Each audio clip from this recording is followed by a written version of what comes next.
بڑی خبریں آ رہی ہیں کہ سندھ میں کوئی آپریشن کلین اپ ہونے جا رہا ہے، سندھ میں کوئی جو سسٹم ہے اس کے خلاف کوئی آپریشن ہونے جا رہا ہے۔ ویسے یہ آپریشن کی کہانیاں نئی نہیں ہیں، آپ کو یاد ہوگا کہ بات بڑی مچھلیوں کی ہوتی ہے، معاملہ کہیں اور نکل جاتا ہے، لیکن ابھی کیا چل رہا ہے، کس کے خلاف یہ آپریشن ہے اور کیا ساخت ہوگی اس آپریشن کی؟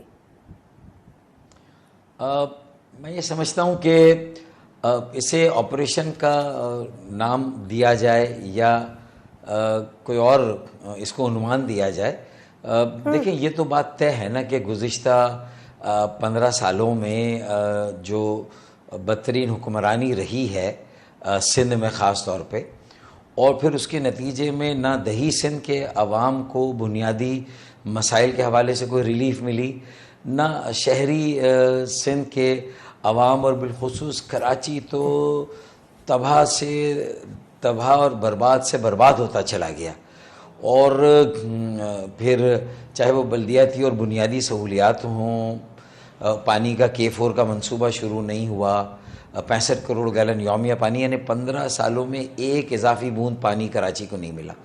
اچھا، پھر جتنے بھی شہری ادارے تھے وہ صوبائی تحویل میں لے لیے گئے بائی ہک اور کروک، چاہے وہ قانون سازی کر کے یا ویسے ہی۔ اچھا، اب کچرا اٹھانے کا اختیار سالڈ ویسٹ مینجمنٹ لے گیا، تو بلدیاتی اداروں کے پاس کیا رہ گیا؟ بلڈنگ کنٹرول کراچی کا تھا، وہ سندھ بلڈنگ کنٹرول اتھارٹی ہو گیا۔ پھر اس کے بعد آپ دیکھیں کہ واٹر اینڈ سیوریج بورڈ پہلے میئر، الیکٹڈ میئر کے انڈر میں ہوتا تھا۔